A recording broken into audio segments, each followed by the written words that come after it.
Welcome everybody, welcome to my world. Won't you come on in? Anyway guys, unfortunately I'm using StreamYard. What does that mean? That means there's going to be about a 20-second delay.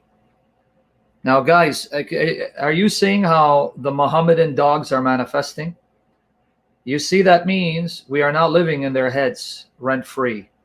It means we have rocked the foundation of Allah and Muhammad, his satanic messenger, because Allah is Satan, because we have now terrified Uthman ibn Farooq and his minions. They are now upset and livid, which is why they're ranting and foaming at the mouth like dogs, like filthy satanic dogs. They are now stalking our comment section, bombarding our comment section with comments, and with every comment and video we're just going to humiliate Muhammad, their filthy dog, more and more. But see, these dogs cannot be controlled except the Lord Jesus constrains them by the Spirit, by convicting them to repent or crushing their filthy blasphemous mouths and silencing them. The Lord Jesus's will be done.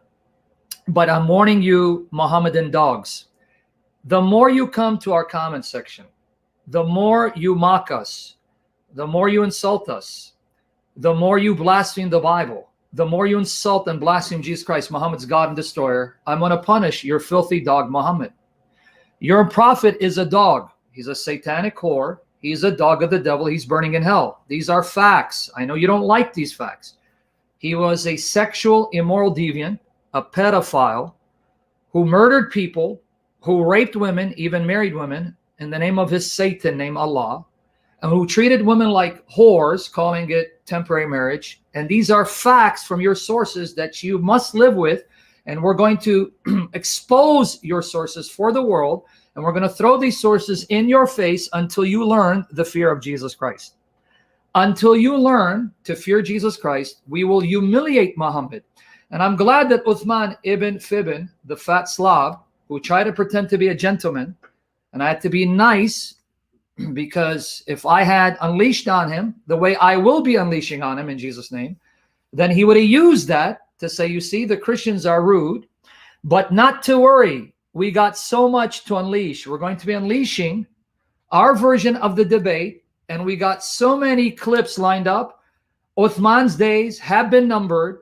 Just like Jesus ended Muhammad's life and damned him to hell, the Lord Jesus will now end Uthman's apologetic career, much like he's ended the careers of other stone-licking pagans, using us, his unworthy servants, to do so for the glory of Jesus Christ. So Muslims, keep barking and we will punish your prophet, that filthy dog who's burning in hell. Thank you, Lord Jesus. So keep it up. Prove to us you have no honor and no respect, and you could give a damn about your prophet, please. Because every time you stalk my comment section, every time you come and slander us and lie, every time you come and you mock Jesus, Muhammad's God and destroyer, the one who damned your dog Muhammad in hell, glory to Jesus, and every time you make fun of the Bible, we will humiliate Muhammad and humiliate you for the glory of Jesus Christ. And I want to personally challenge Uthman, that fat slob. Listen, you have no more excuses now. We showed up face to face. Now you can debate us online. In other words, that excuse used with Christian Prince, the Christian Prince needs to come here. We busted you. Anthony Rogers schooled you and humiliated you. This is why you had to talk over him and cut him off and keep saying, I'm not a debater. I'm not a debater. Of course you're not a debater. Neither is your God or Muhammad. This is why Anthony humiliated you, as I was humiliating your minions and destroying Muhammad before their eyes, and they couldn't do anything about it. Thank you, Lord Jesus, Son of God. Fill us with the Holy Spirit. Now you have no excuse to go online. You don't have to wait for anyone to show up. You're not that important, kid. Now you can come online. We can go on Zoom or Skype. Now you can meet us online. For your minions, your fellow Mohammedan dogs who bark like your prophet did, but your prophet is now in hell. I pray you repent before you end up in hell with Muhammad for the glory of Jesus Christ. So Muslims, we've warned you, and I'm going to bring in Adam Seeker in a minute. Muslims, we warned you and we're going to warn you again. You mock Jesus Christ. You insult Jesus Christ, Muhammad's God and Master. You attack the Bible. You slander us and you stalk us. We will punish Muhammad. We will bury Muhammad. We will expose him for the dog that he is, because he is a dog of the devil. He is an antichrist, son of the devil. Satan was his father, and all of the Quran is Satan. May the Lord Jesus save you from that. So we are now living in their heads rent-free. This encounter with Uthman has rocked the online Islamic community. They can't stop talking about us. They can't stop thinking about us. And they can't do a damn thing to silence us, because Jesus is alive, Muhammad is dead, and because Jesus is alive, we live by the power of the Holy Spirit, and they will never be able to silence us. So guess what Uthman did after he got humiliated? Guess what Uthman did after he got humiliated? He now comes out going into what we call damage mode control, accusing Anthony of being a liar and a crook, and his Mohammedan minions, stone-licking dogs, may the Lord Jesus save them, so they're no longer dogs but sheep, if the Lord is pleased, are now trying to ignore what Ibn Majah said by now focusing, well, where is it in Tirmidhi? Watch what we're going to do to Uthman's lie about the grading of Ibn Majah. Here to join me is my brother in the Lord Jesus, Adam. Adam, who used to be a Muslim, who, like these stone lickers, used to worship a false god and follow a spiritual dog, an antichrist named Muhammad, who now, by the power of Jesus Christ, sees Muhammad for what he is, a dog of the devil burning in hell, who's now being used of the Spirit to expose Islam for the glory of Jesus. Welcome, Adam. Thank you, Brother Sam. God bless you. And I am the favorite Murtad. All right, now, brother, you got to watch Uthman's latest attempt of damage control, and you have the link, and we're going to be playing clips of it, and we're going to go through his claims and dismantle them and expose this fraud like Jesus exposed his prophet Muhammad and damned him to hell for the glory of Jesus Christ. So Amen. What was your overall impression of this 9-minute, what do I call it, sham piece? What was your impression?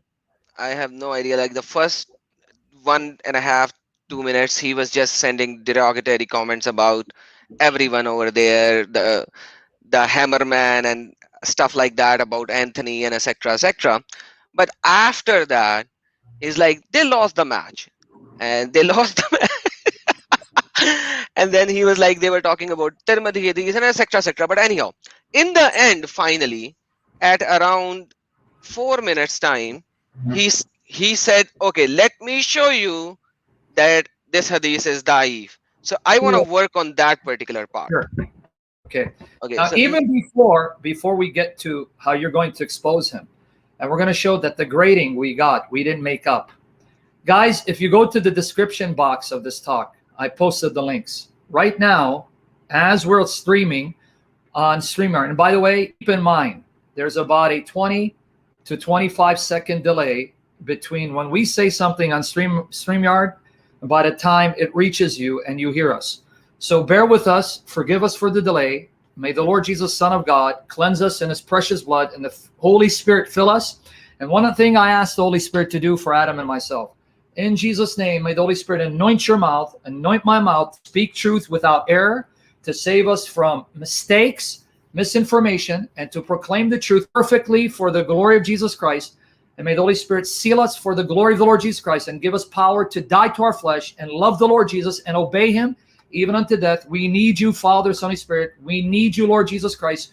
We need you, Holy Spirit. Empower us to glorify your eternal companion, the Son of God, the Lord Jesus, and destroy Muhammad, this dog of the devil, by your power in Jesus' name.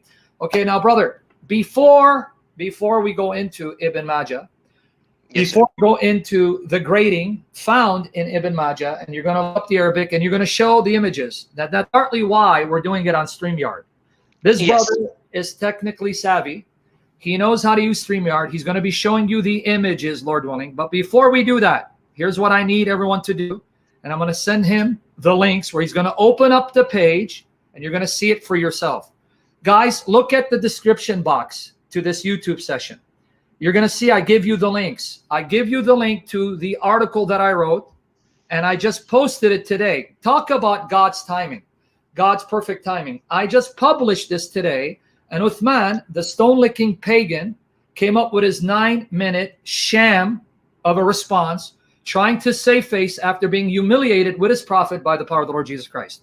So the link is there, but here, in case you guys don't see it in the description box, here is the article.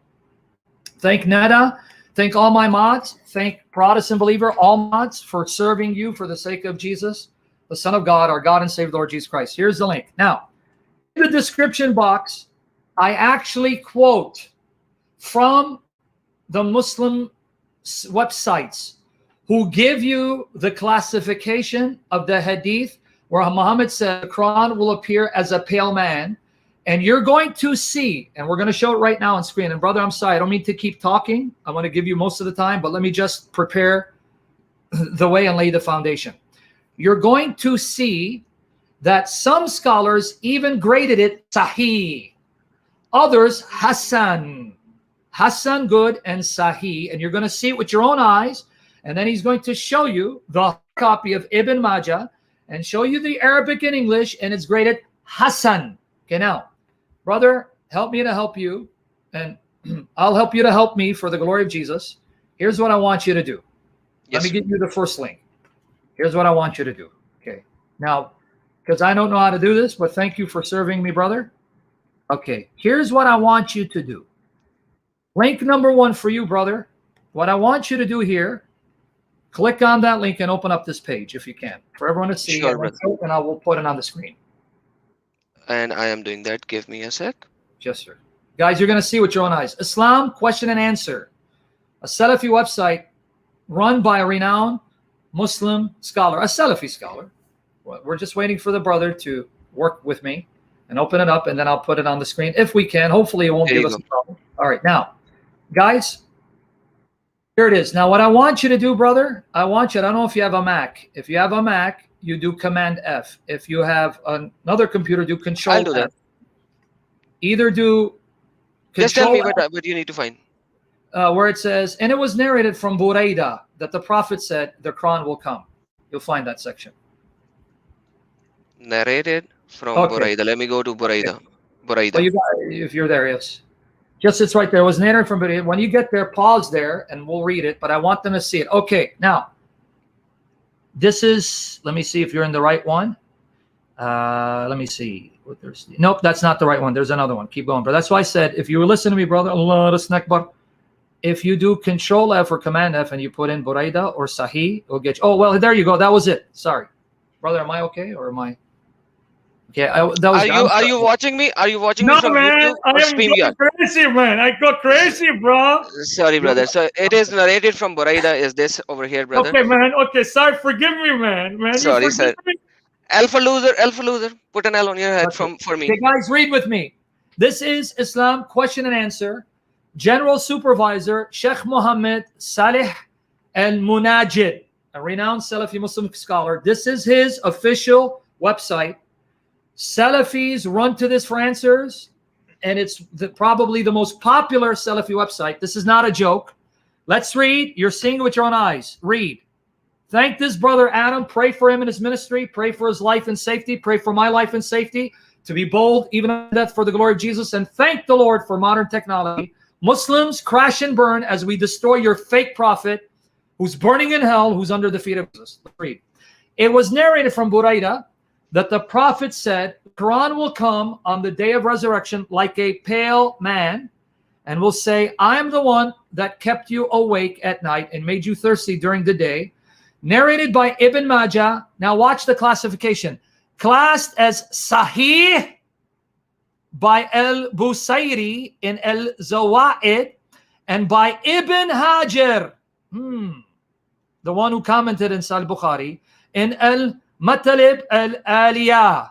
Now, al-Albani said, now this is what he was saying.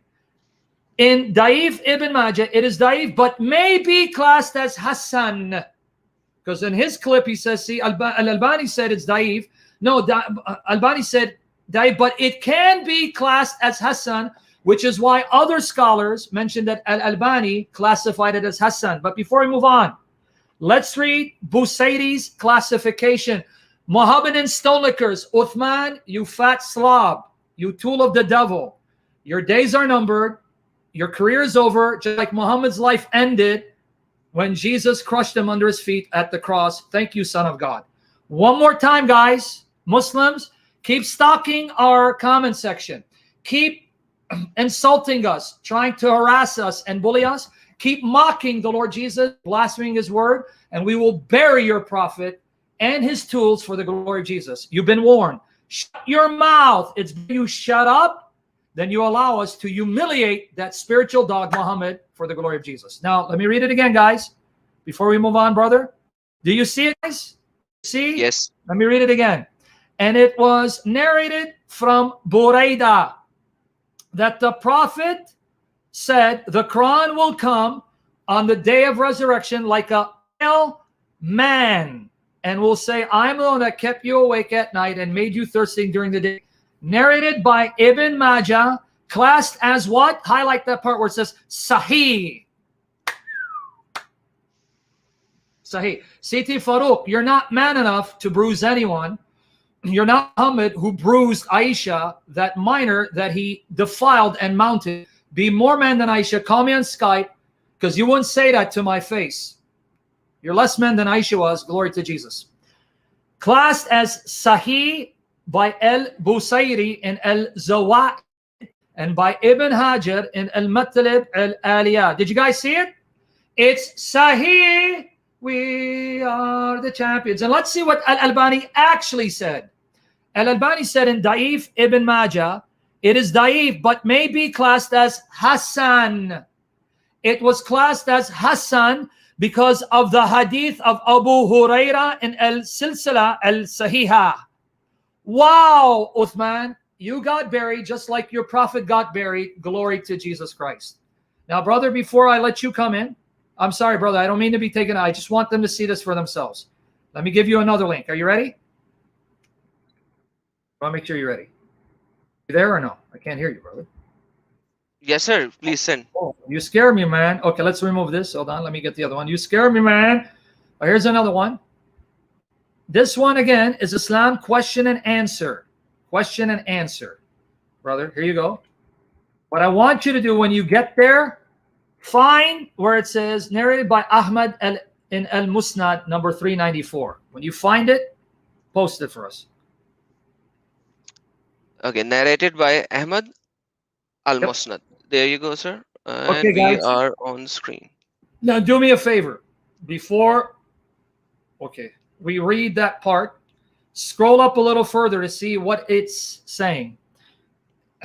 Keep going up. Go up. No, brother. Up. Up, sorry. Okay, what is it saying? Okay. Alrighty then. Keep going. All right. Sorry about that, brother. Let me find it because I'm trying to figure out. Pale man, you are here. Yeah, the pale man. Okay, but let me see. Let me just make sure I'm there. Okay. Sorry, guys. We're doing this on the fly. All right. Let me see the part again. Hold on. Okay. Yeah. Right above it, where it says it was narrated Buraidah. Are we there? Got that on screen? Yes. Okay, guys, we're going to read this together. Bear with me, guys.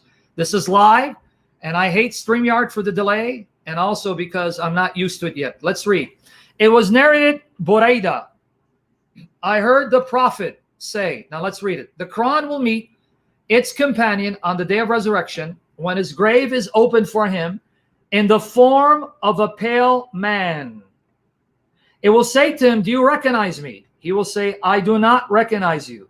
It will say, I am your companion, the Quran, who kept you thirsty on hot days and kept you awake at night. Every merchant benefits from his business, and today you will benefit from your good deeds. He'll be given dominion in his right hand and eternity in his left. And there will be placed on his head a crown of dignity, and his parents will be clothed with priceless garments, the like of which have never been seen in this world. They will say, why have we been clothed with this? It will be said, because your son used to recite the Quran. Then it will be said to him, recite and ascend in the degrees of paradise, and he will continue to ascend So as long as he recites either at a fast pace or a slow pace. Now, what's the grading here? Narrated by Ahmad in al-Musnad, Ibn Majah in al-Sunan, classed as Hasan by who? Al-Busayri in al-Zawaid, and by al-Albani and al-Silsila al-Sahiha. Did you guys catch it? When it comes to Da'if Ibn Majah, there al-Albani said that it's Da'if but can be classified Hasan. But then in al-Albani's work, al-Silsila al-Sahiha, he said this hadith is Hasan because of the report of Abu Huraira. So now notice, you have al-Albani saying it can be classified, and he did classify it as Hasan. You have al-Busayri classifying it as Hasan. And then you had Ibn Hajar classifying it as Sahih, along with the other Muslim scholar that I cited. Let me get you his name again. It was classed as Sahih by Ibn Hajar and al-Mukhtalif al-Aliyah. As well, here it says, by Busayri himself and al-Zawaid. So here you have Busayri saying it's Sahih, according to Sheikh Munajid, in that other article which we just showed you on screen, and Ibn Hajar classified it as Sahih. Over here, same site, run by the same scholar, he has Busayri saying it's Hasan, and then you have, in this link, al-Albani saying it's Hasan, even though in another work, in al-Da'if Ibn Majah, he said, though it's Da'if, it can be considered Hasan, which is the grading he gave it in al-Silsila al-Sahiha. Game over, because when we add to this the clip I played yesterday from Hamza Yusuf, and we're going to play it. I'm going to send the link. I want to watch it. Hamza Yusuf said, even if it's Da'if, that means it passed. Da'if means it passed. It's not forged. You can't simply reject it and toss it out. Da'if means it's anywhere from a B minus to a D minus. Hasan means that it's a B to A minus. Sahih means A to A plus. We're going to play that in a minute. One more clip, brother, and then I want you to take over and do your thing. One more clip. One more clip. And we're trusting the Holy Spirit to fill us with passion and save us from error and stammering in Jesus' name for the glory of the Lord Jesus. See, this is what you do, Muslims. When you bark against Jesus, Muhammad's God and judge, and try to bully us and then stalk our comment section, we're going to punish your prophet. So let's see if you fear Allah and you love Muhammad. Shut up, or we're going to embarrass Muhammad. Shut up, or we're going to embarrass Uthman like Anthony did. Shut up, it's better for you. Or we're going to punish Muhammad, who's already in hell, under the feet of Jesus, his God and judge. One more, brother, and then I want you to take over and play the clip and what he said and address it. Now, here's this one again. This one is kind of lengthy. What I want you to do is you're going to go here, and you're going to post this. And I want you to go to the part where you're going to find it says it was narrated by Ibn Abi Shaybah. When you get there, let me know. I'm already there. Okay, brother. Hold on. Let me scroll down so I can see the comments.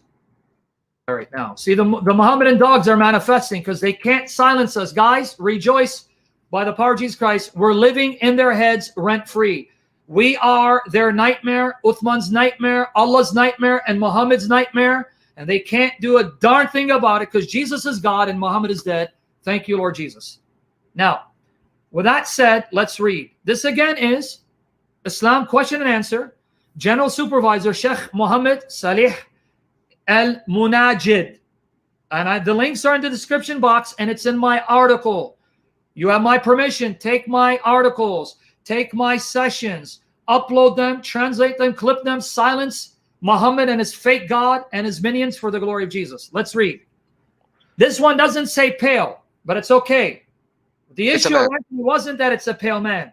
The issue that Anthony was making, which the tap dancer tap danced as he was running around the black stone to smooth it, was that the Quran appears in visible, tangible form to speak with Allah and intercede with Allah, all of which Uthman, the tap dancer, the stone-licked tap dancer, tried to avoid.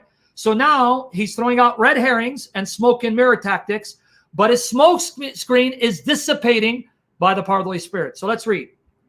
It was narrated by Ibn Abi Shaybah in al-Musannaf, Ibn Qutaybah in Ta'weel Mukhtalif, al-Hadeeth, Ibn ad-Durays in Fadaa'il al-Qur'an. Watch this, guys. Via Muhammad ibn Ishaaq, from Amr ibn Shu, from his father, that his grandfather said, I heard the Messenger of Allah say, the Quran will appear on the day of resurrection in the form of a man. Notice, doesn't say pale, because that's irrelevant. Pale, black, who cares? That wasn't the point. The Quran will appear on the day of resurrection in the form of a man who will bring the man who learned it, but went against its commands. It will appear as a disputant against him and will say, O Lord, you made him learn about me, but what a bad learner he was. He transgressed my limits, neglected my obligations, disobeyed me, and did not obey me. It will keep throwing accusations at him until it is said, do what you like with him. Then it, the Quran, will take him by the hand and will not let him go until it throws him onto a rock in hell. Now, let's park it right there. Let's bring out the implication. Here you have the Quran appearing as a man, speaking to Allah, arguing with Allah against someone that failed to obey the Quran, and call Allah Lord.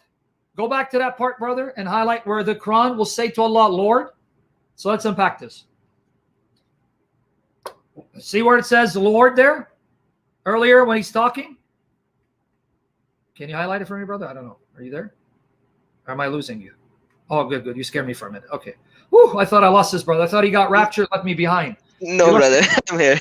Man, I thought if you left me behind, that means I'm not saved. May the Lord Jesus save me from my sins and from Satan and make me a holy slave of Jesus Christ in love with him. And I pray that for you and everyone else.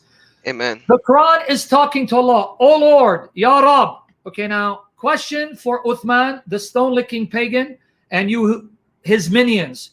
You Mohammedan minions, you pagans who kiss and smooch the black stone. I thought the Quran is the speech of Allah. If it's the speech of Allah, how does Allah's speech talk to Allah and call Allah Lord? If this is the speech of Allah, that means this is Allah speaking. If this is Allah speaking, is Allah saying to himself, O Lord? Is Allah arguing with himself? Is Allah appearing as a man in order to argue with himself in the form of a man? Is this modalism? Because the Quran is the speech of Allah.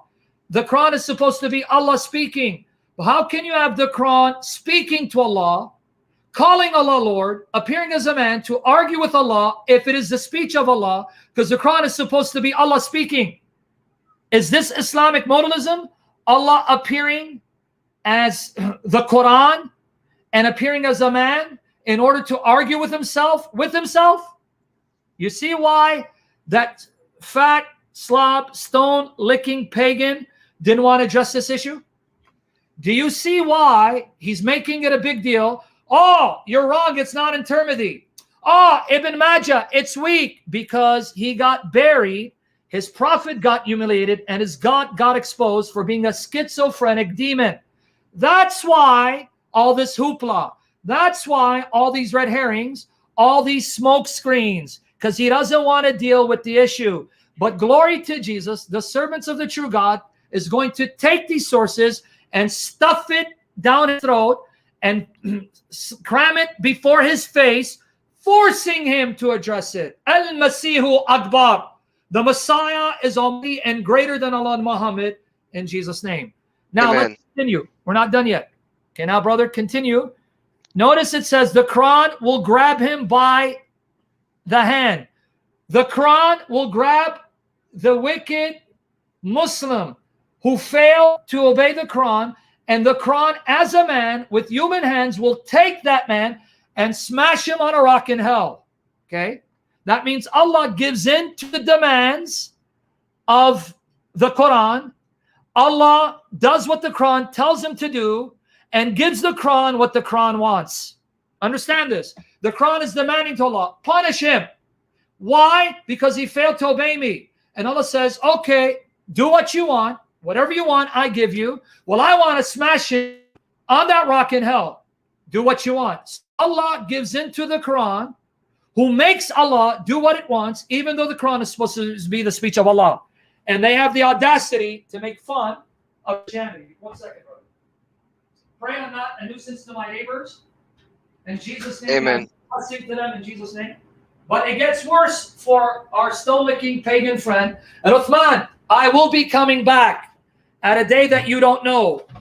Minions, you stoners, tell your hero who got destroyed, I will be coming again.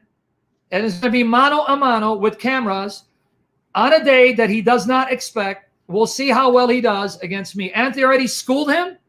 Anthony already buried him. And I'm just going to take his ashes and I'm going to scatter them all over Mecca and also over Zamzam by the power of the Lord Jesus Christ. Okay, now let's continue to the second part. Yes. Okay, now get to the second part where after he throws him in hell on the rock. Let's continue to see what else it says. Okay, guys, follow with me. Okay, now.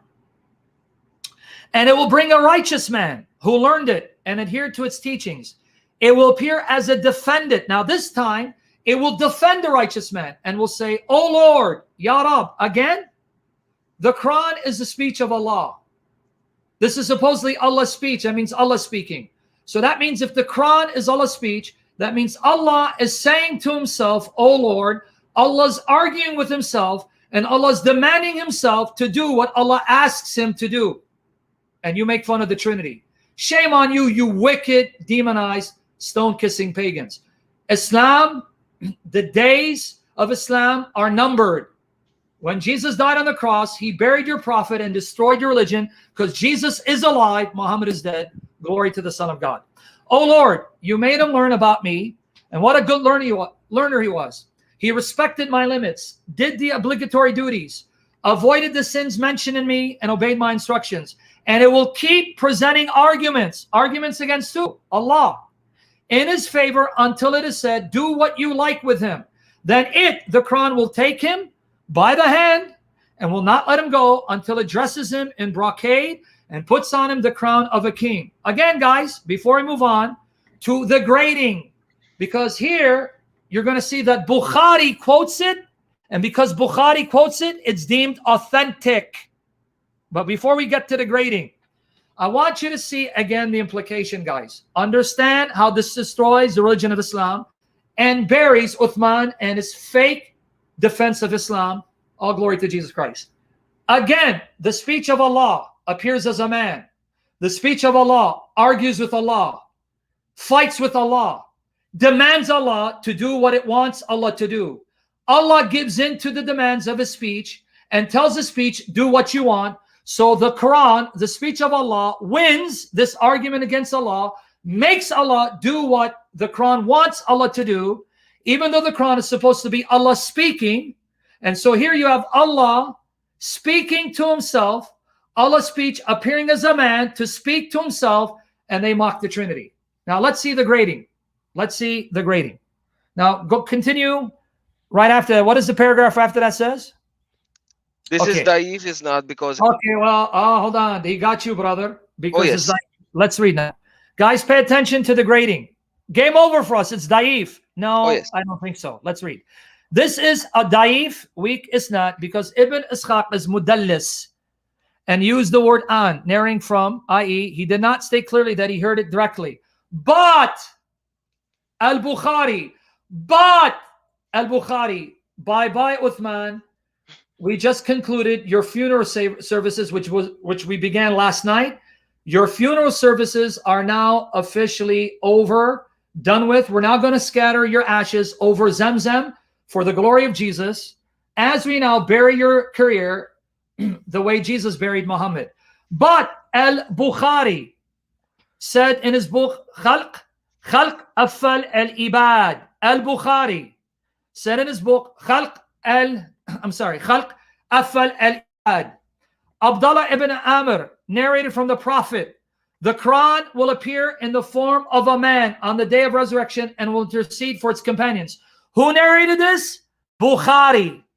Where did he narrate that the Quran will appear as a man on the day of resurrection to intercede for the companions of the Quran? Khalq Afal al-Ibad. Now let's continue to read the other paragraph. Zuhair ibn Harb told me. Yaqub ibn Ibrahim told us.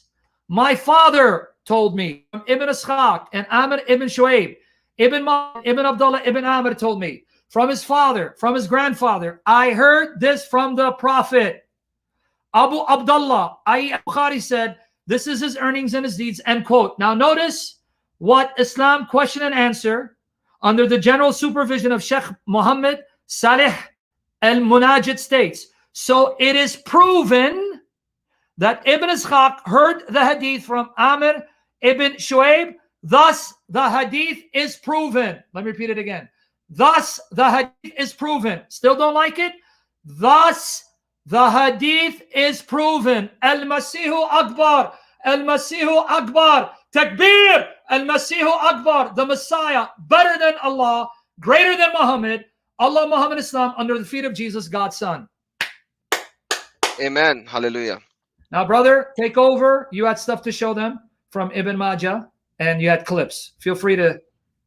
Yeah, if I may first address this, because now that you have brought up this, let's look at, this is Al-Arsal, which is another Muslim website and very, very big Muslim website. It is actually telling you, let me just move it into English, how the grading works. The type of da'if hadiths.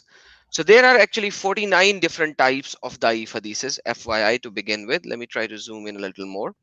There are 49 different types of da'if hadiths, but they are divided into two parts. Weak da'if, which are also considered good or Hasan by Tirmidhi. Okay. Second, weak is not considered by it. The argument does, unless the argument of its extreme weakness by you finding somebody liar in the chain, or there is some obscene mistake in it. So unless you find these two things, you cannot even reject a da'if hadith, because da'if hadith is still a hadith. That's point number one. We are not even talking about Hasan. Hasan holds a better degree from. Now check this out. And Hasan, in the terminology of Al-Tirmidhi, is what was less controlled in the narrative, comes in two ways. It is actually sahih according to Tirmidhi narration. So Hasan is actually sahih in the Tirmidhi narration. You can read this. I will share the link. Let me just share the link first. And Sam, you can give the link in the comments to everyone so that they would have it. They can read and go through it as well. Yes. So the first people divided the hadiths into two parts, the sahih and weak. And Hasan falls under the sahih. But later on, Tirmidhi and a group after it saw a better way for a division, and they made three sections: sahih, weak, and Hasan. The good here is Hasan if you read it in Arabic. If the rest of the conditions are correct, including justice, communication, and the absence of anomalies, then it is involved the better opinion according to Imam Ahmad. He said that if everything in the Hasan is there, then it's not even Hasan, it is Sahih. As for a weak and coherent hadith, it is valid to quote it as it is better than human opinion. So even you can quote a weak da'if hadith because it is better than human opinion, even though it is classified as weak da'if. So imagine, this is their website who is telling us all this. The Arabic text, this is not even translated into English. You will not find this in English at all. This is only something that you will find it in Arabic. So I've sent the link to you guys. Go read the whole article. That is point number one. So even the da'if hadith, if you have other sahih narrations that can go along with that da'if hadith, it is still acceptable. It is still better. Number one. Now, when we look at this hadith, Quran appearing as a pale man, there are multiple narrations. Some people even say, and one of your article that you sent over here, let me go back to that particular article. Hold on.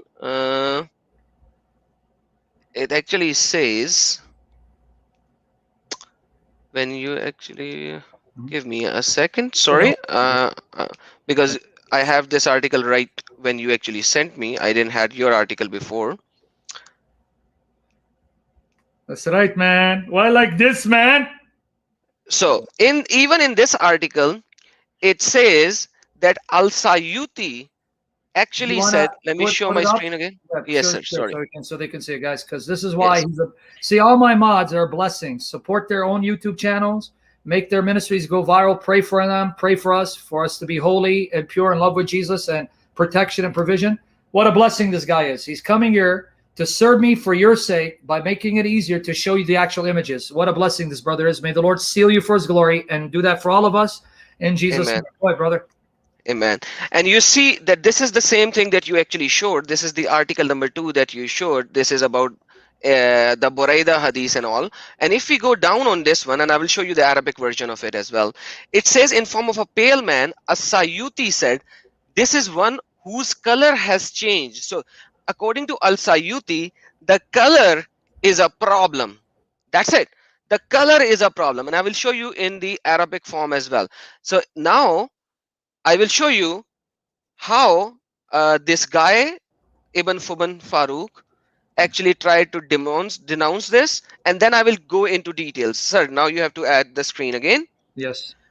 By the way, he said, spot the liar, David Wood, Sam Shamoun, and N3 Crook. So imagine this is his title, number 1. Now look what he's going to do. Although they admitted that was an Ibn Majah, they were wrong about it being in a Tirmidhi. They were like, oh, it's Hasan, it's reliable, and you said it's Da'if.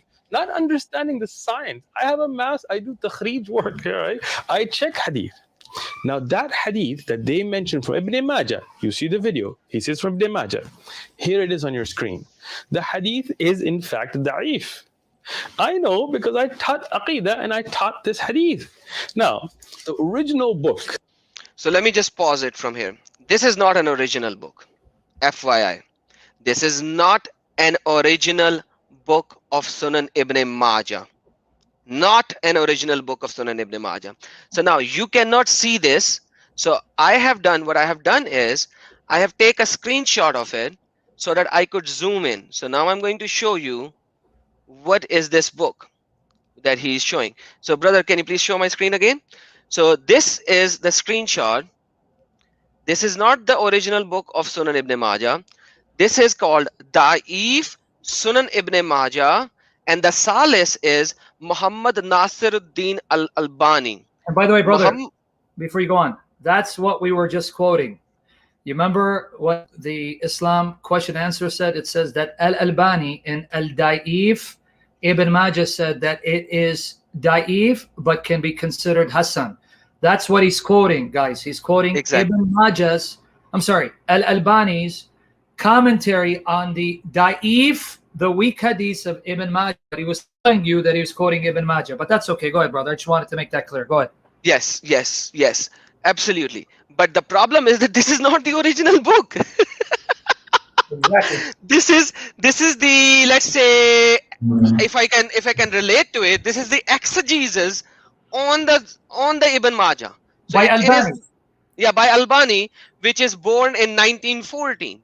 It is the 18th century author who is trying to save the backside of Muslimin. 20th century, brother. I have to correct you. 1940, 20. Man, I know. 20, sir, 20. Math because My bad, sir. When you're Muslim, they didn't good math, brother. Come on. I ate a lot of brain masala tak, so you know that's the problem.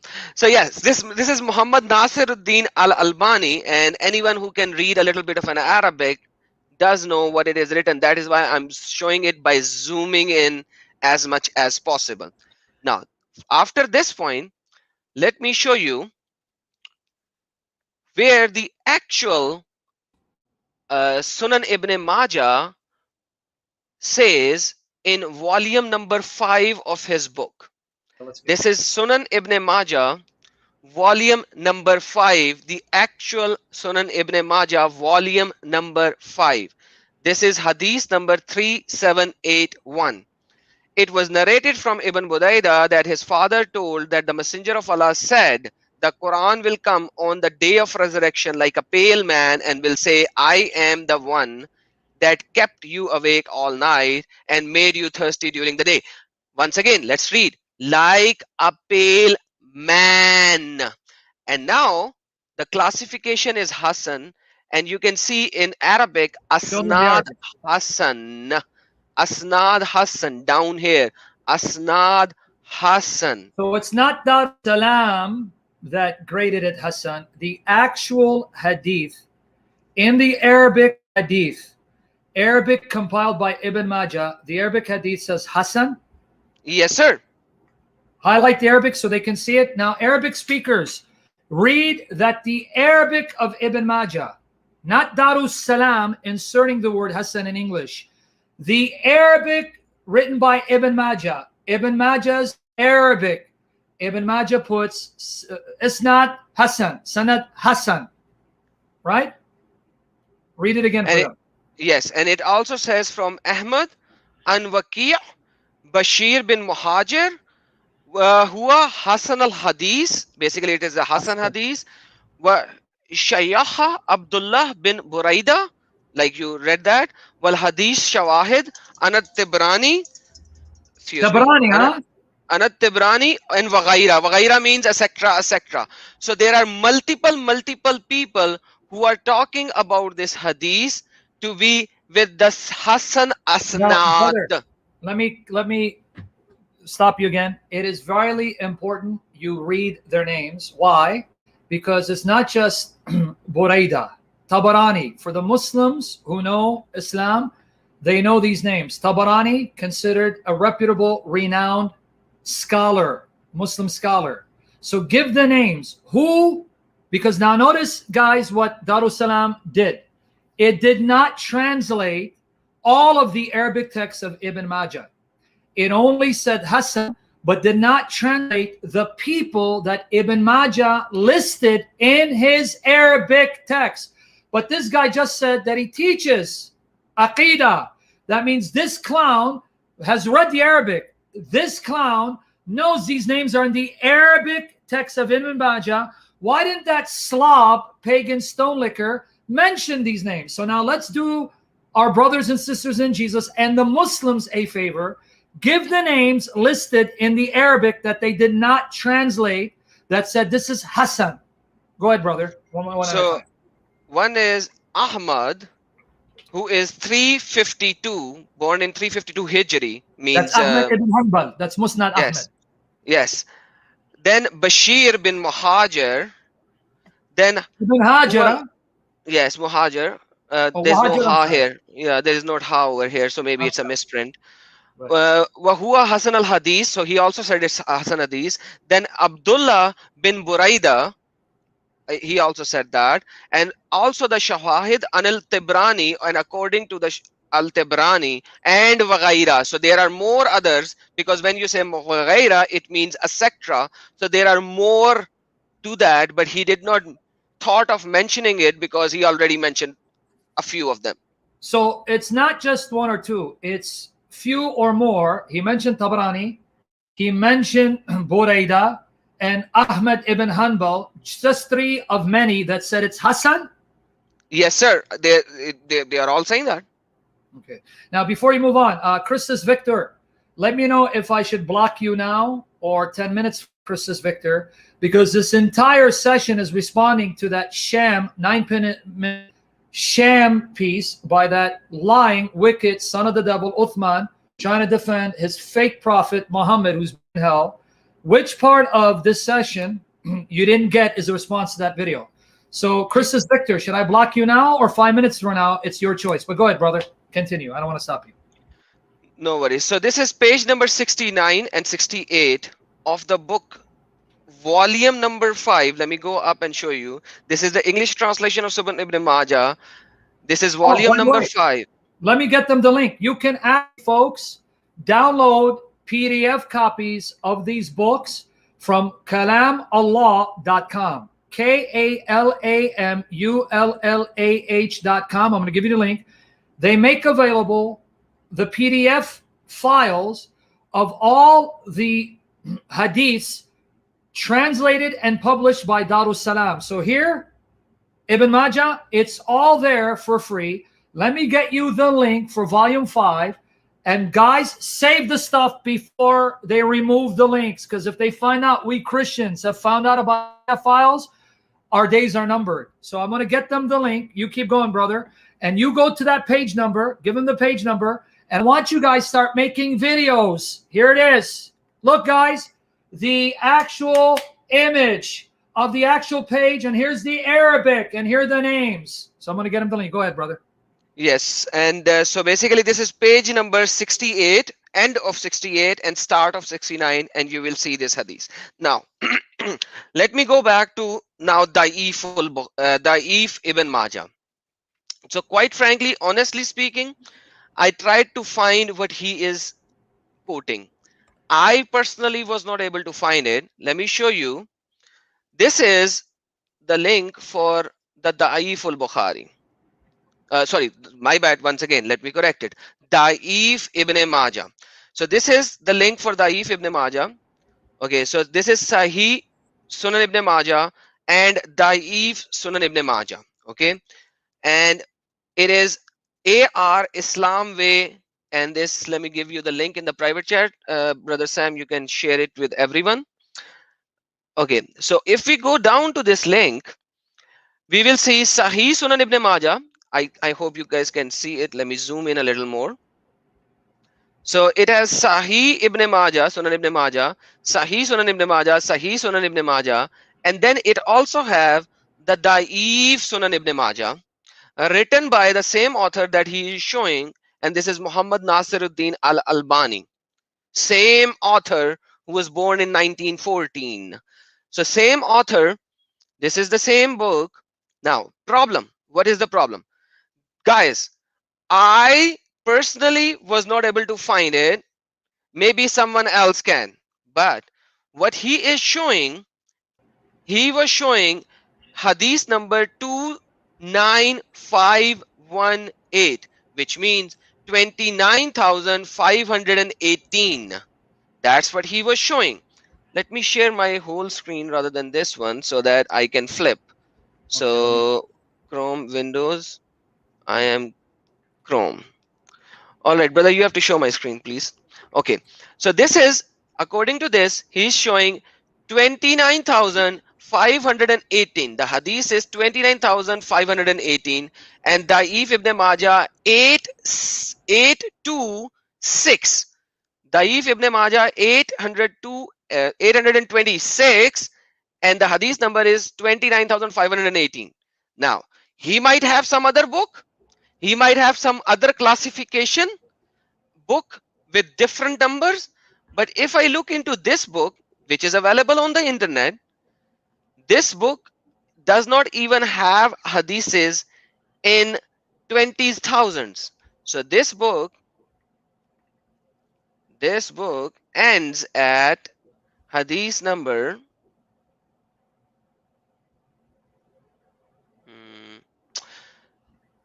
4,414. That's it. I don't even have it. So maybe he's using some book which is not here. Maybe the picture is different. Maybe the classification are different. Maybe the publication is different. But at least I cannot find it on the internet. I have the same book in the PDF form, as you can see on my screen now. This is the PDF form of the same book, which is called Da'if Sunan Ibn Majah. And I will share the link for you to download it as well. Brother, please give it to everyone. Yes. This is the link for this PDF. This is also available and downloadable. And if I go on the top, you can see the title is the same. Da'if Sunan Ibn Majah, and written by Muhammad Nasiruddin al-Albani. Same book. Once again, maybe the classifications of the hadith in this book, which is on the internet, is wrong. I am going to give him the benefit of the doubt, but if he's showing something on screen, he should give the link like we do. He should put the links of that book in the description so that people can see it. So Basically, once again, if you look at it, the last hadith in this book is this 4413, which is the next one will be 4414 because I have seen that over there 4414, so it should be here somewhere. Yes. So basically that's it. That's it. There is not in tens of thousands, but if you look over here, he's showing some number in tens of thousands and there is no dash to go to the other number, and here we will always have a dash with another number. So dude, seriously speaking, I can't find it. If somebody else can find it, do give it to me. But once again, that's not even my point. That's not even my point. I'm just telling you, just for the sake of argument, what he's showing and how difficult it is to find what he's showing. That's a big issue. Why are you going to use something which is so difficult to find? Like, okay, now with that being said, let's listen to what he is going to state about it. Rather, forget him. Forget this guy. Let's look into this, which you guys have already seen. This is what is the meaning of the hadith that at the day of Qiyamah, the Quran will come as a man. Let me translate into English. Meaning of the hadith: on the day of resurrection, the Quran will come like a pale man saying by its owner. So now, this is the question. Forget the question. Let's go to the answer. What Islam Web is saying. Once again, this you will not find in the English translation. They don't do it. Okay. So it is saying that the hadith was authentic by Al-Albani in Al-Silsila Al-Sahihat. Sam has already shown it to you. Let me go back to the Arabic. Al-Albani fi silsilat al-sahihat. Fal hadith al-mazkura sahaha. It is sahih according to Al-Albani fi silsilat al-sahihat. Now, in the Da'if Ibn Majah, maybe he would have put it there as well. I could not find it. Maybe it was there. But once again, why does he not know?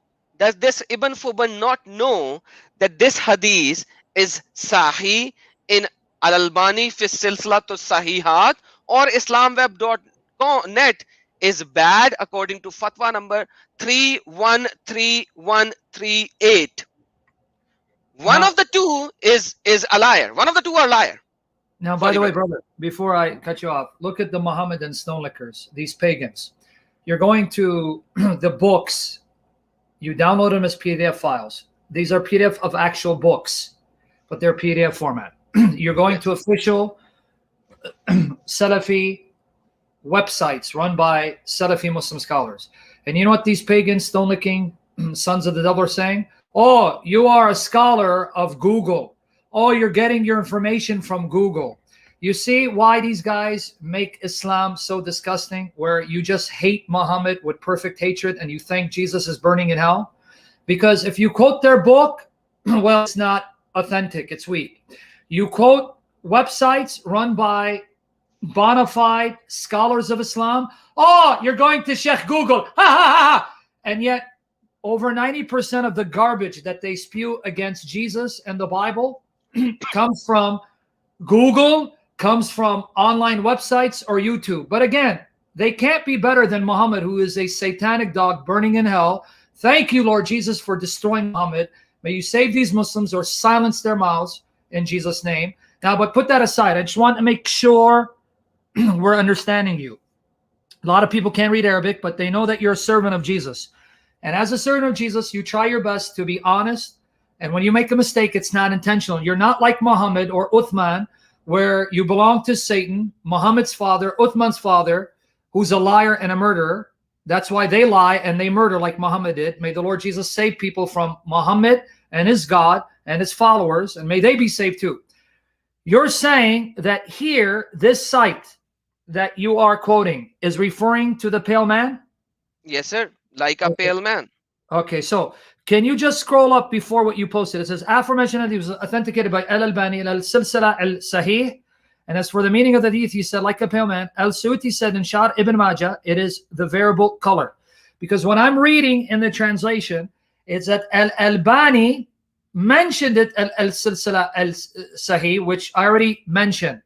But what did he grade it? Authentic? Authentic, because like if And you read the word is Arabic, what? sahaha. So sahaha means, comes from sahih.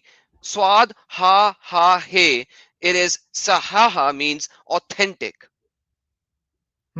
Hey, someone just came under my nick. I think my nick is hacked.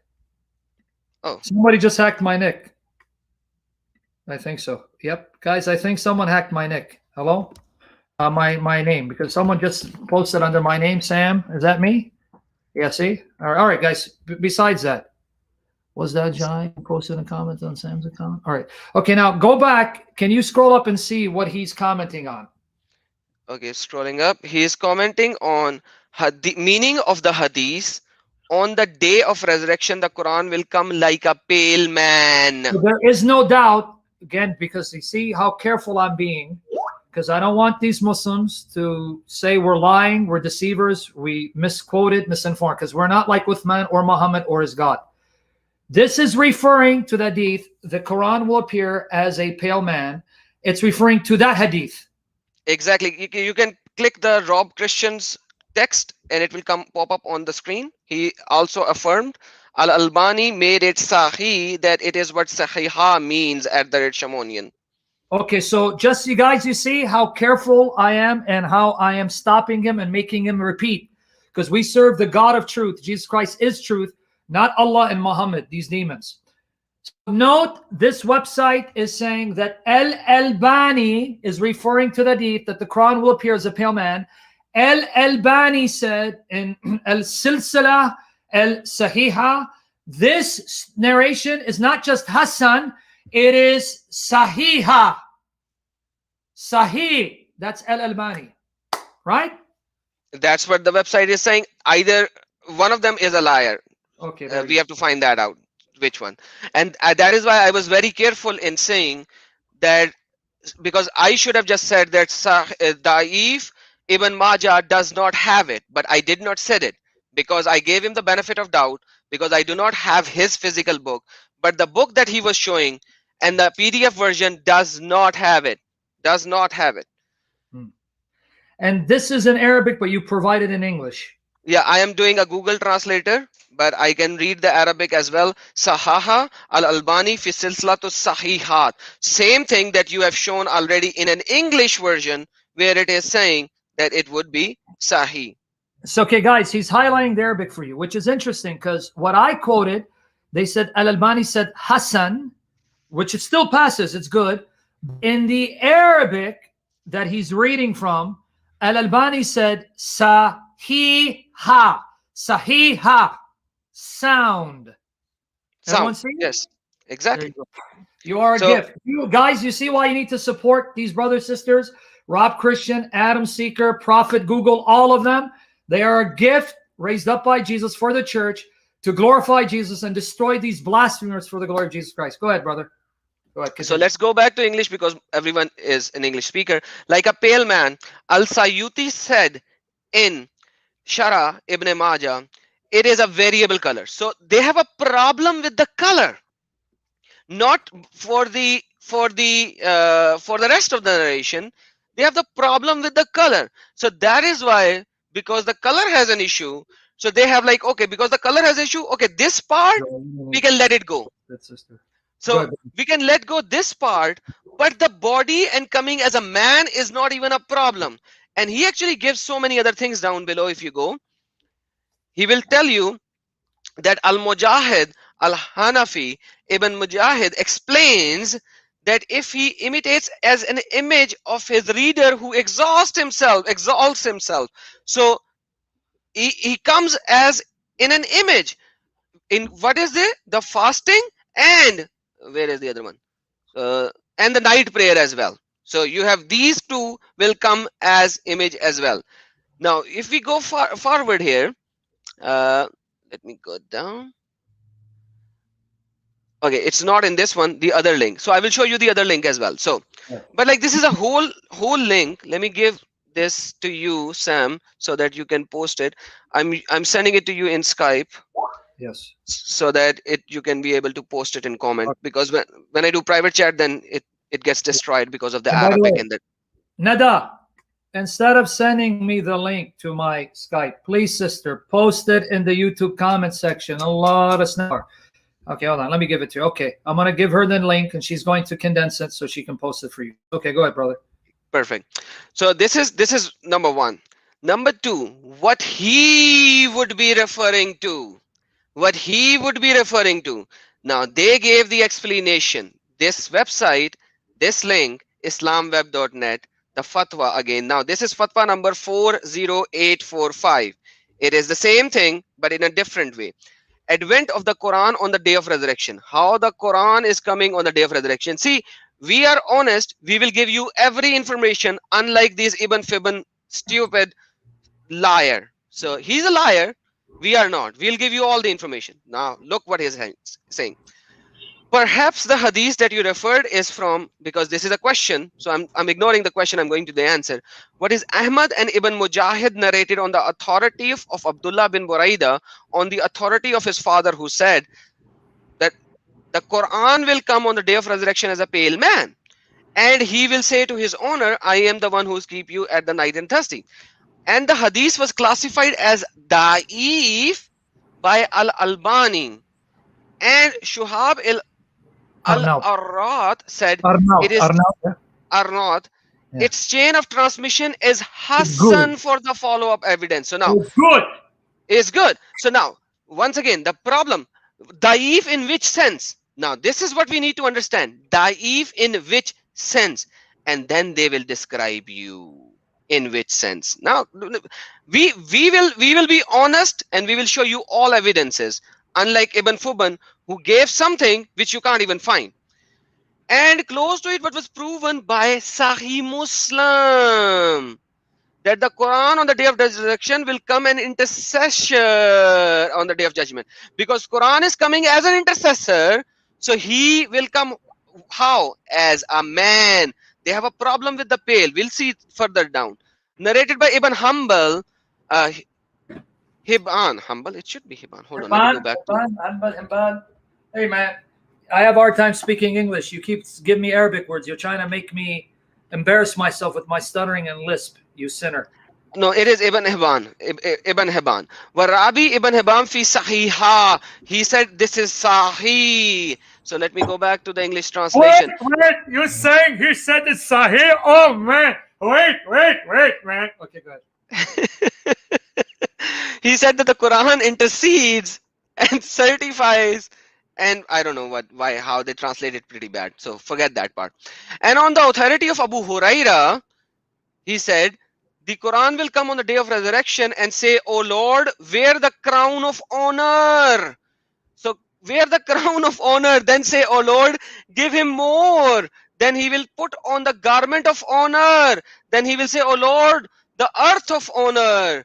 On his behalf, it is said to him. So Quran will tell Allah, hey, give this guy the crown of honor. This guy, this and that.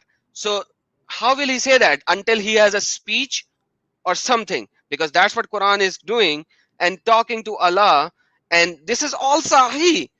So this is the chain of the transmission is authentic, sahih, because it's narrated by al-Tirmidhi, Hasan ibn. Let me go back to Arabic to read that, or you can read that. Khuzaymah Ibn Khuzaymah and al-Hakim, and he said the chain of transmission is authentic. So this is on the authority of Abu Huraira, and you can see there are at least, if I'm not mistaken and not quoting incorrectly, more than 30% Sunni hadiths coming from Abu Huraira. Very famous guy, not a yada yada guy. And his name is the father of the cats. Abu Huraira is the father of cats. You know why that's nice? Because I have a cat right here. Not the father of my cat. Stuck for Allah. He's the father of your cat, brother. No, man. I will give her up if that's good. So Al-Tabarasi said that their reward will be due the next worker, etc., etc. So read Quran for the day of judgment, etc. So basically the rest is all that. And Taymiyyah said that. Ibn Taymiyyah, the Ulumul Quran and all. Ibn Taymiyyah, Shaykhul Islam, the Yes, very sir. Muslim that Salafi, pagan, stone-licking liars like Uthman swear by. Uthman ibn Fubun, stone-licking pagan Farooq, he loves Ibn Taymiyyah. Ibn Taymiyyah is the hero of the Salafis. They call him Shaykhul Islam. What did he say? So Shaykh al-Islam Ibn Taymiyyah, the argument is said that the answer to his mention is what was memorized from Ahmad's talk, not debate. Jamia from Mutazillas and other when he was imprisoned and tested, etc. Forget that. The Quran comes in the form of a pale young man. Then its owner come and says, "Do you know me?" and etc.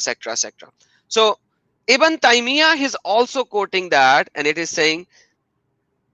Then he's saying that he cited a long hadith. He's not even putting it all up. It's a very long hadith. Before you move on, then you can add to this. The Mutazilites used the hadith of the Quran appearing as a pale man to prove the Quran is makhluq, created. Now, guys, understand what Ibn Taymiyyah is doing. Very important you understand this young soldier of Jesus is telling you. At the time of Ibn Taymiyyah, you had these Muslim free thinkers who were influenced by Greek philosophy and logic. And they thought it was illogical, irrational to say the Quran is uncreated because that would destroy the unity of Allah. So they would use verses in the Quran and hadiths like the Quran appearing as a pale man to prove Quran is makhluk, a creation, created. Ibn Taymiyyah is responding and he's saying that the Quran appearing as a pale man doesn't prove the Quran is created. Now, why didn't Ibn Taymiyyah simply say it is a fabricated hadith? Is that what he says, brother? No, he did not say that. He actually acknowledged it. He actually acknowledged it. He gave a full long hadith, which is not even quoted here fully, because they said it is a long hadith, so which is good. Deeds of his owner came in form of a good-faced young man, the bad deeds in ugly-faced young man. Likewise, what was mentioned in Quran and Sunnah regarding the carrying of the weight of the works and etc. And then so many things. But at the end of the purpose of this whole 10 pages long argument is it is Hasan or Sahih. It's not Da'if. That's the whole essence. Okay, now let me explain what you just showed them. Ibn Taymiyyah, Shaykhul Islam, the Muslim scholar that Salafi Muslims love and adore as one of the greatest Muslim scholars. Instead of doing what Uthman, this fat, fake, demonized tool of the devil did. It's weak. Ibn Taymiyyah, when the Mutazilites quoted it to show the Quran is created, he didn't say it is weak, it's not authentic, don't quote it.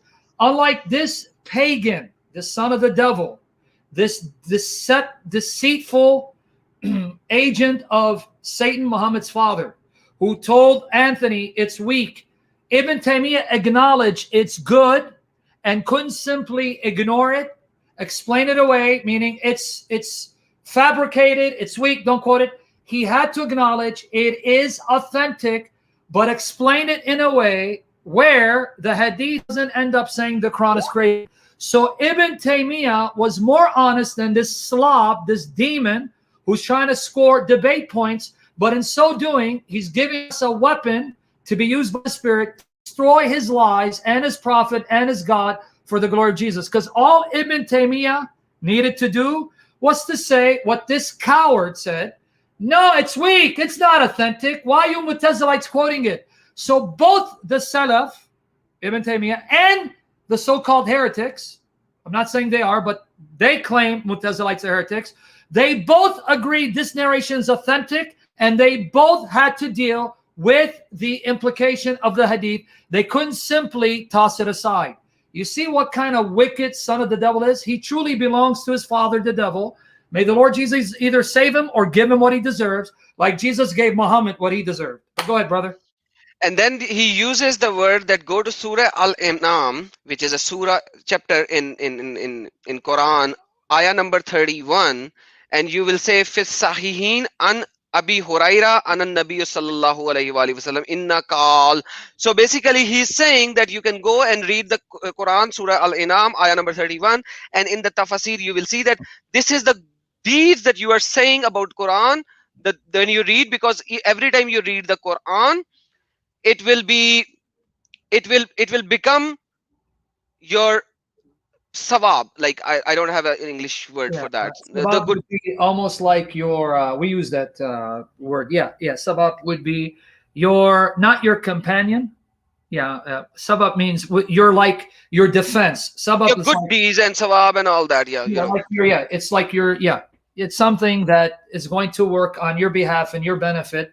Like it's, yeah. Anyway, but you get the point. It's going to work on your behalf. It's your deeds that will end up being credit to your account in your favor. But go ahead, brother. Continue. Yes, and here they were referring to this hadith as well, which I have opened in separate as well, which says that Surah Al-Baqarah and Surah Al-Imran will come in the form of a bird or a cloud. And I have searched this hadith in sunnah.com and I found that as well. So this is Sahih al-Muslim, this is Sahih. It's All in of them my, are saying Sahih, Sahih, Sahih, Sahih. And I found that somewhere here as well. no, it's in my Yes, article as well. Let me get you it's in your article. the English translation as you're going. Go ahead. I'll get you the English translation. You can post It's it. here. It's here. Sahih Muslim Yeah, 804. good, That good. Surah Al-Imran and Surah Al-Baqarah. Surah Al-Baqarah is the chapter number 2. Al-Imran, if I'm not mistaken, is chapter number 3. Let me verify. Yeah, It is Al chapter Imran is number. chapter 3. Chapter 3 of the Quran. Yes. Chapter 2 and Yes. chapter 3. Chapter 3 of the Quran. For the day of resurrection, they will come as 2 clouds or 2 shades or 2 flocks of birds in ranks for those who recite them. So you have more problem, because that is why Ibn Taymiyyah is explaining it even further, because you don't have just one problem that the Quran is coming as a man. Forget the pale, because As-Sayyuti said different color, doesn't matter. You have more problem because even the chapters are coming in as flock of birds or clouds or shades or something physical, an entity which is physical. You know, Now, so let yeah, me bring up the implication of this. Guys, what was the point of Anthony? You see, he made a big hoopla out of something that wasn't Anthony's point. Why? Because he knew he was going to get humiliated. But you see, because he's stupid and demonized like Muhammad was, his prophet, he didn't understand that what he was going to say there, it was going to end up backfiring, because now he gave us plenty of ammunition, plenty of weapons to use by the power of the Holy Spirit to glorify Jesus and expose him and Muhammad. Anthony's point was simply this. Let me explain to you, because through all this, maybe people are forgetting what the point is. Anthony was saying, if you have a problem with Jesus Christ being God in the flesh, because he intercedes before the Father, because we're Trinitarians, Jesus not the Father, there are 3 persons, one God, and because they are different persons, they can communicate with one another, fellowship with one another, and enjoy intimate, perfect love with one another. So that was his objection. He goes, okay, if you have a problem with that, then the Quran will intercede with Allah. Anthony's point wasn't whether the Quran appears as a pale man. That was irrelevant. Go back and listen. He goes, that's not the point I'm trying to make. yes, But he had to focus on that point because he knew he was going to get buried like Jesus buried Muhammad. Thank you, Lord Jesus, Son of God. Make us bold even unto death and never back down and never fear death, but fear you and love you, Lord Jesus. His point was this. The Quran intercedes with Allah. Whether as a pale man or not, you are still stuck with Muhammad saying the chapters of the Quran, chapter 2 and 3, will appear in visible form as flocks of birds. Why? Because those flocks of birds will lead the Muslims that used to recite those chapters and will stand before Allah as flocks of birds. And there are narrations that say they will cover them with their wings to protect them from Allah's wrath. And then they will argue with Allah and plead with Allah, have mercy on them, because they used to recite us and act upon us, and Allah would forgive them. So the point is, if you have a problem with Jesus being God because he intercedes with the Father, then you must have a problem with the Quran when the individual chapters of the Quran, not just the Quran as a whole, individual chapters of the Quran will speak with Allah, will call Allah Lord, Rabb, and there's even one hadith where they even call him God. God, they call him Allahumma, right? Speaking to Allah, referring to him as Lord, as God, arguing with him, pleading with him, getting Allah to do what they want him to do, and yet you still believe Allah's one, and you still believe the Quran is uncreated, and you still believe the Quran is inseparable from Allah, and you still believe the Quran is not Allah, You have the worst problem, not us. So instead of focusing on that point, he went on a tangent because he knew Jesus Christ, who buried Muhammad, was empowering Anthony to bury his deen, bury the lies of Muhammad, and show that his religion is satanic and pagan at its very core. Thank you, Lord Jesus. But let me real quickly address his response. When he says that here, it means your deeds. Because remember, Ibn Taymiyyah said, the hadith is referring to your deeds. Other Muslims said, it refers to your deeds. What do they mean? They mean that when Muhammad or his companions state the Quran will appear as a man, or the Quran will appear as a pale man, or the chapters of the Quran will appear as flocks of birds in visible form, that's allegorical. That's metaphorical. That's not literal. It's a metaphor, an allegorical way of saying your righteous deed of reciting the Quran and your righteous deed of acting upon the chapters of the Quran, those deeds will save you on the day of judgment. That's what he's trying to say. That's what Ibn Taymiyyah said to the Mu'tazilites. That's what these other scholars were saying. Now, let me destroy that argument. Let me destroy that argument real quickly, brother, and I'll let you come in. Please carry on, brother. You're on the point. Okay, let me destroy the argument. Number one, that's not what the hadith say. Number one, just read it. Did Muhammad say, your good deed of reciting the Quran will be credited to your account and save you from wrath? In fact, this leads me to the second point. Why are these Muslims telling us what Muhammad meant in a better way than Muhammad? Why are they explaining what Muhammad meant to say in a way that's clearer and better expressed, better articulated than Muhammad, when I thought Muhammad is inspired, not them? In other words, if Muhammad really meant to say that it's your good deed of reciting the Quran and your good deed of obeying it that will save you on the day of judgment, couldn't he have just said it that way? Why did Muhammad have to confuse everyone and say, oh, the Quran will appear as a pale man and speak to you and encourage you or condemn you if you fail to obey it? And the Quran will then go before Allah and fight for you or against you if you fail to obey it. And the chapters of the Quran will appear as birds, covering with their wings if you obeyed them.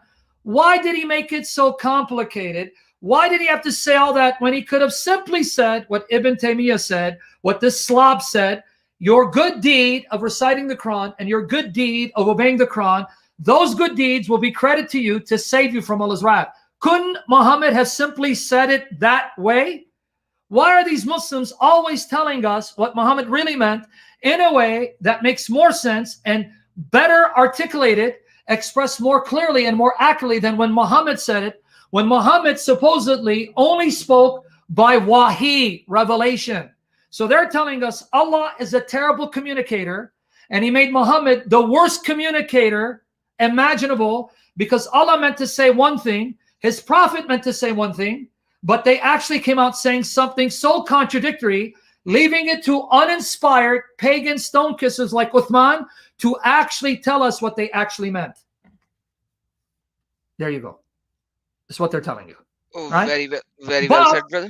Brother, before you move on, man. No, sir, it's all yours. No. If you have more points, you're going to do it. But I want to give you one more link, man. You ready, man? Yes, sir. Man, just don't be careful, man. Hold on 1 second. Are we still here? Yes, sir. Okay, I thought we lost everyone. I'm sorry, guys. Sorry, I'm getting used to this. Hold on. In my description box, I quote from a scholar who cites al-Ghazali. I thought I had it here. I didn't post it here? Oh, boy. It's not here, huh? Okay, well, I got to get it. I thought I had posted it. Was it in here? Uh-oh. Okay, I didn't post it. Let me go to my article. Now, brother, let me just get you this real quickly because you're the one who can post it. I can't. Guys, I'm going to have to add this in the description box. In the article that I have, I quote an article quoting al-Ghazali. Al-Ghazali, okay? Let me get it for you. Now, you're going to probably have to do, well, no. We may have to go to my article itself. Anyway, here it is. I'm going to give it to the brother here. It's in my article. Brother, you see this here? Can you click it? Yes, sir. Okay, when you click it, can you find the section? Can you find the section? Let me get you the section. Hold on. Let me get there. Sorry, man. So many pages that I have to navigate. The section that says, if you're going to find it, you're going to find it starts with al-Ghazali. I'm sorry. The great wonders of the day of judgment. The Great Wonders of the Day of Judgment. Okay, hold on, brother. Sorry, There is guys, a we're just trying to get it. It's a PDF file. He's got to download. It's found in my article. I quote it, but I want to go to the actual article. This comes from an actual book, but the author posted his article from the book online as a PDF file on academia.com. I believe it's academia.com, but it's in a book where several scholars contribute to the Islamic thought on various issues. And this particular scholar quotes al-Ghazali. And I cite it in my article. All of these links are in the description box of this live stream. But I want you to see it for yourself because the author was kind enough to take his article and put it as a PDF file online for free. Did you find it, brother? the downloading. I have a problem with the downloading, brother. I'm sorry. Do you have it downloaded? Can you Skype me that? Oh, Skype you which one? This last link that you sent, it's a PDF that I'm not able to download right now. Hold on, brother. Let me get it for you. Man, why like this, man? Why you do this? Hold on, guys. Sorry, guys. I hope you're still enjoying it. It's taken a while for me too. Oh, man. Why did you make it hard for me, man? I am so sorry, sir. No, man. It's your fault, man. Not my fault. Here you go. Okay, guys. Hold on, man. Sorry, guys. When I see Indian brothers and Pakistani brothers love Jesus, I grew up with them. I grew up in the north side of Chicago. I was surrounded by Pakistani and Indians. So if you think it's racist, right, go get a life. That's called The Poetics of Islamic Eschatology, Narrative, Personification, and Others in Muslim Discourse, Roads to Paradise. Now, I just sent it to you on site. Yes, brother, I got it. I got it. Now I got it. Find the section, if you can, where it talks about, I'm about to hit my head against the wall because this is much harder than I expected. Anyway. No worries. I got it. So you tell me, the great what? It's supposed to be the section on al-Ghazali. Hold on, brother. It starts Great Wonders of the Day of Judgment. Okay, the Great Wonders of Day of Judgment is page number 207. Okay. And let me share my screen. Okay, guys. Here, it's in the article that I just published. Talk about God's perfect timing. Look at how amazing our Lord Jesus is, Muhammad's God and Destroyer. I posted my article today, several hours earlier, with all these quotes in the article and the links to the articles where you can then click on. I didn't know that Uthman was going to publish his 9-minute sham response, giving us further weapon to destroy him and his fake prophet for the glory of Jesus. You see God's beautiful timing? Glory to Jesus. He's on the throne. Muhammad is dead and under his feet. Okay, now, he just posted it for you. How did al-Ghazali understand the hadith of the Quran appearing as a pale man? Did he think it was allegorical? Let's read. Here you go. We're going to read the first 2 paragraphs. The great wonders of the Day of Judgment continue as everything and every concept existent on earth appears in human form. Did you catch it? He's commenting that in Islam, and I did a session on this last night. Listen to my response to Uthman last night, where I gave you hadith after hadith and Muslim scholars admitting that Muhammad was so stupid that he thought rocks, trees, sun, moon, stars all have consciousness and could speak, and that fasting would actually appear in a visible, tangible form. That's what Muhammad taught because he was loony. He was inspired by the devil who made him look like a fool. May the Lord Jesus save people from Muhammad. Now, watch here. The great wonders of the Day of Judgment continue as everything and every concept existent on earth appears in human form. You catch it? Islam believes everything on earth will appear in human form. The Quran appears as a man with a beautiful face and figure. Did you hear it? The Quran appears as a man with a beautiful face and figure. Similarly, the Islamic religion, deen, emerges as a person. Even the religion will appear as a man. Talk about Looney Tunes making Looney Tune cartoons, Bugs Bunny, look more sensible and rational. Even the Islamic religion, deen, will emerge as a person.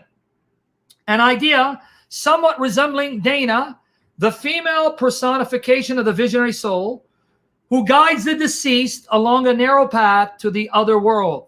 In Zoroastrianism, the world comes into sight as a hoary old woman. So even the world, Muhammad thought the earth will appear as a woman, a hoary, hairy, ugly-looking woman. Sort of looks like my sister. Just kidding. All right. Anyway.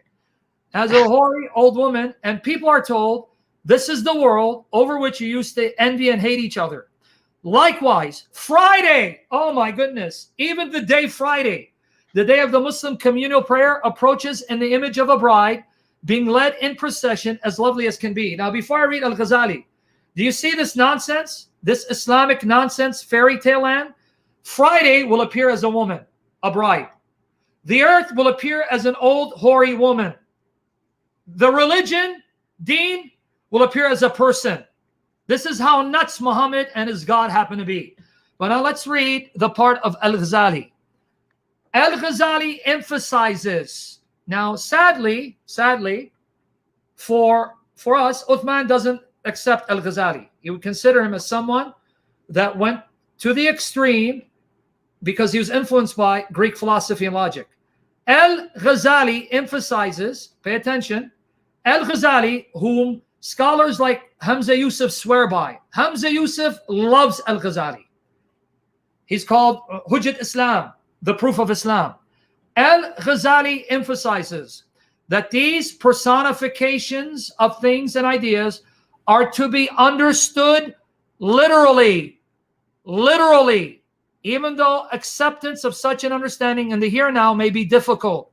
He insists that these personifications are not merely symbolic, and explains that with their physical representation in the material world, expressions such as earth, Islam, the Quran, prayer, fasting, the material world, the prayer, fasting, and patience refer to real and solid things, while by their innermost nature, they belong to the spiritual world.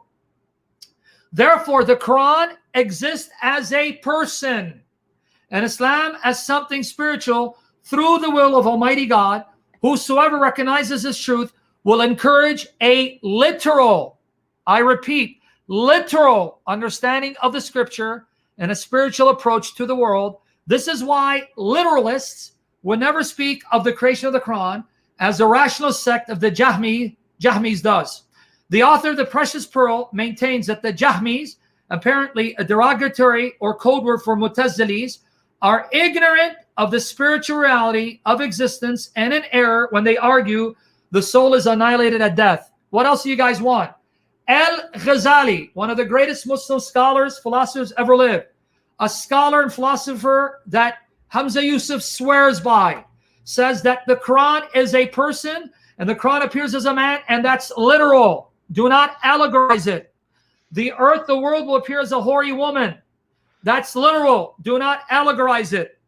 Friday will appear as a beautiful bride. That's literal. Do not allegorize it. Fasting will appear as a tangible, conscious being. That's literal. Do not allegorize it like this fat, pagan, stone-licking slob tried to do. There you go, brother. Awesome. So this is like, you want to share? no, yeah, this is really good. And I just want to bring one more thing. Now that we have shown all the evidences, I'm going to cite another hadith. This is the hadith of Qudsi. It alludes to that. It is not exactly that, but it alludes to that. And I want to show you just that particular part. There's a big hadith. A lot of people knows that about this hadith. Can you please show my screen, brother, one more time? Yes, sir. Okay, this is Hadith al-Qudsi. As you guys know, that Qudsi is the topmost rank of a hadith. The 40 Hadith al-Qudsi, which are the inspired word of Prophet Muhammad by the inspiration of Allah. It is like, it's the most top rank, like Sahih al-Sahih. Let's just put it this way. This is Hadith al-Qudsi. Hadith number 36. This is the same hadith which you guys have already known, where people at the day of judgment is going to Adam, to Abraham, to Noah, to then everyone, and then to Muhammad. Okay, then Muhammad is bowing down to Allah and interceding for his people, etc., again and again, a third time and a fourth time. Okay, and then he will get everyone out of the hell into heaven, except there remain in hellfire only those whom the Quran has confined and who must be there for eternity. So this hadith does not tells you that how the Quran is coming, but Quran, it tells you that Quran will intercede for people, as we have shown you the other ahadiths. As we have shown you the other ahadiths, that Quran is going to intercede and it will going to put people in hell or heaven. So the people, there are people in the hell who Quran has confined. You know, we have shown you the hadith where Quran is going to drag the people to hell. Yep. So their Quran is confined people into hell for eternity. Let me zoom in a little more. Where is that? Okay, hold on. Let me go to 36 again. And because I zoomed in, so I lost the location. And here it is. So Quran has confined and who must be there for eternity. So now, when we look at these ahadiths, there is a narrative on the hadiths. What is that narrative? Let me go to that particular narrative again, which I showed in the middle already. But let me go back. Hold on. Give me a sec. Okay. Now, let me share this page again. So this page is actually trying to tell you about how you can take a hadith as da'if or sahih or hasan or maqbool. Please, you have to add to the screen again one more time. Sorry, brother Sam. Brother, I am here for you, brother. I love you, man. Thank you, sir. Thank you. Praise be to Lord. Okay. This section is describing section of hadith in terms of acceptance and responses. So how you can make a hadith in acceptance. So when accept, in the event that the conditions of the acceptance are applied to the hadith, okay, or the chain of narration or the act accordingly. The rejected, it is a hadith to which the condition of the acceptance are not met. So what are the condition of the acceptance? Worth noting that when the hadiths are looked at ruling of the hadith and whether it was acceptable or whether it was rejected, then these are the degrees of authenticity of the hadith. Specifically, it was derived into the following categories. So now we have the category of maqbool, we have the category of da'if, then we have the category of correct, and then we have the category of hasan. It is the one which with the largest conditions of acceptance were applied, and the hasan, the hadith to which the least condition of the acceptance are applied. But now the problem is, if you have so many maqbool hadiths and correct hadiths, then the Hasan Hadees is also in the grade of correct or sahih. Let me go back to Arabic so that you would see. Sahih. So correct is translated as sahih. Hasan is translated as Hasan. Maqbool is translated as authentic over here. So these are further classification of the ahadiths.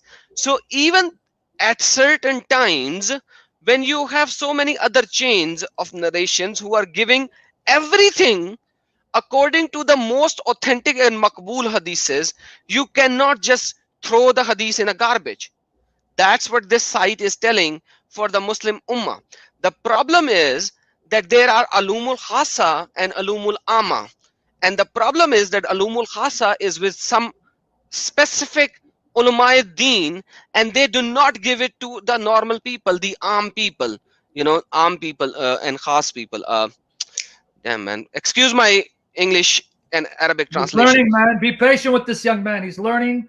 He's growing. So don't condemn him, man. The Amen. Yeah. Thank you. So khas means specific people who are in a certain rank of scholarship. And they have the specific alum, which is alum means the knowledge, which is called alumul khasa, right? And then comes the normal people like you guys, me guys, and etc. etc. And you know what? For us, they can put any hadith into da'if because they are lying. They lie, they deceive, because to expand the religion of Islam, like I've done many live streams on that, you can lie. It's the basic principle. So when we look at this, the da'if, it is a hadith that violates one of the conditions of the acceptance. Now, when you have so many other accepted hadiths, so you cannot fully denounce this hadith. Ibn Fubun because he said he has done a master's degree Yep. in ahadith. He said that. I can play that part again. He has done master's degree in ahadith. So why is he lying? That's my point. Exactly. End of discussion.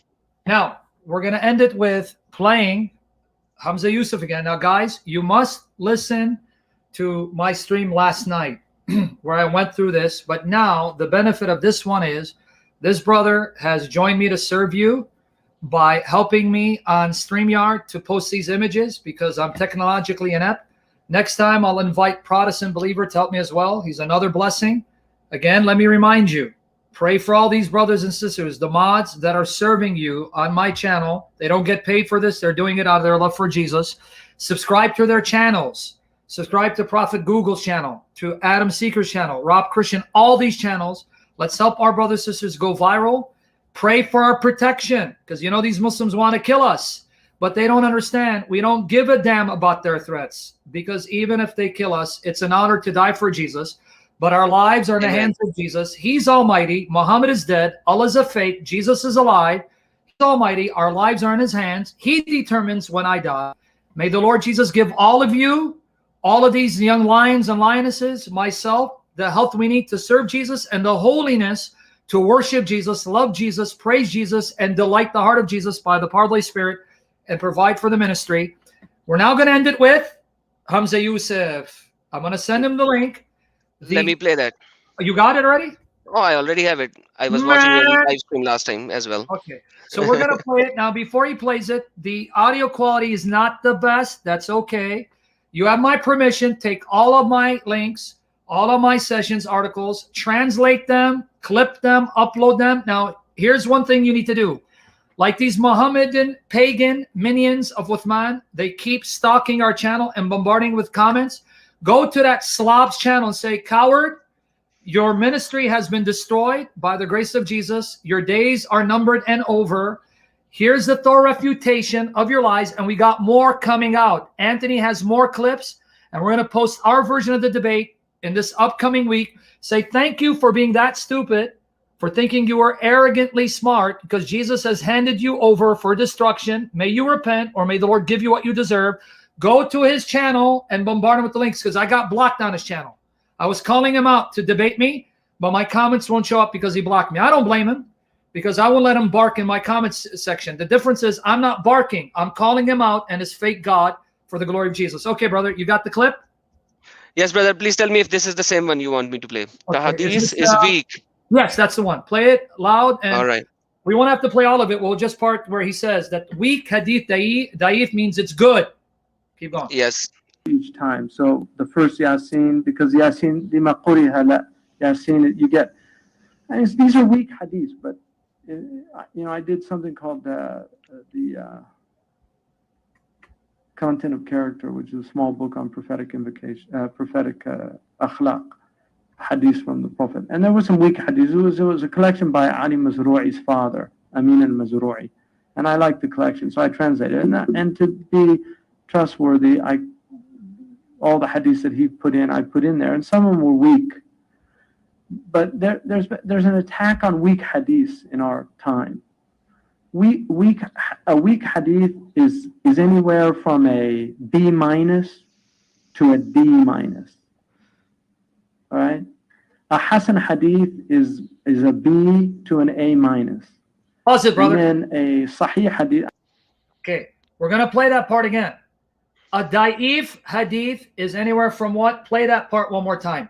All right. Guys, this is the quality of the audio. It's not our fault. So hoop loop, zipit.com. I love you, brother. Go ahead. All right. A- to a D-. A weak hadith is anywhere from a B- to a D-. B-, D-. Yep. B-, D-. Did you hear it? A weak hadith da'if means it's B-, D-. It's anywhere from B-, D-. It passed, you wicked liar. Keep going now. Well, I won't stop you now. Right? A Hasan Hadith is a B to an A-. So Hasan Hadees. Now I want to talk about that. Hasan Hadees, which we were quoting, and everyone agreed except for Al-Albani, who also semi-agreed to it. and he put it in the al-Sahihat as well. So, dude, like you are telling me it is between A minus to a D minus. So that's it. Yeah, Like- let me before you know. He said Hasan is B to A minus. Weak, Da'if is B minus, D minus. Sahih, he's going to say, is A minus to A plus. So All right. let's hear one more time. Now, again, so we don't misunderstand. Sure. Weak, Da'if, B minus, D minus. Hasan, B to A minus. Sahih will be A to A plus. Now, even Al-Albani, who in one place, and when he said Da'if, Ibn Majah, Da'ifa Ibn Majah, though he said there it's weak, he also said, though it can be considered Hasan. But in his Al-Silsila Al-Sahiha, he said it is Hasan. And then in other places, citing him, Muslims said that he classified it as Sahih. So even though he said it's weak in one place, he didn't say it's weak to be rejected, because he said it still can be considered Hasan, good. It's authentic. But with that said, one more time, play the clip. One more Yes, time. sir. Yes, sir. Let's go to that point. And I won't or stop. weak. But there's an attack on weak hadith in our time. A weak hadith is anywhere from a B minus to a D minus. All right. A Hasan hadith is a B to an A minus. And then a Sahih hadith, I'm just using a language you can understand. An A minus is like a Sahih hadith is from an A to an A plus to 100%. Mutawatir is 100%. Al-Bukhari is like 98%, 99%. Muslim and Bukhari, 99%. Sahih Muslim, 97%. So a weak hadith is not thrown out. Listen. Just like a professor doesn't throw out a paper that gets a D minus. It didn't flunk. It passed. And so when the ulama say it's a weak hadith, it passed. In other words, it's something that cannot be proven to not have been said by the Prophet. The probability that he said it is far greater than the probability that he didn't say it. So it's called a hadith da'if, because the margin of error is greater than in a Hasan or a Sahih. So how did the ulama deal with that? The ulama dealt with it by saying that for Fadaa'il al-Amal, those actions that are virtuous, you could use a weak hadith if it was a virtuous action and it didn't relate to a hukm. In Aqidah, the opinion of the Ash'ari and the Maturidi is the hadith has to be mutawatir. That you can't. That's why a hadith like the Nur al-Muhammadi, which is a ahad hadith, is not used in Aqidah. Or the hadith that tu'arad alayya a'malukum, or a'malu ummati in al-Bazar, which is a sahih hadith. So the ulama don't reject weak hadith. Don't reject weak hadith. Pause it right there. Ulama, the real scholars, don't reject weak hadith. They don't use weak hadith for aqidah, for faith. But they will cite weak hadith to encourage good manners. We'll listen a few more minutes. We'll stop. Go ahead, brother, so you can finish. Don't. And so this argument against the weak hadith is a weak argument. See, and that is play that why part again.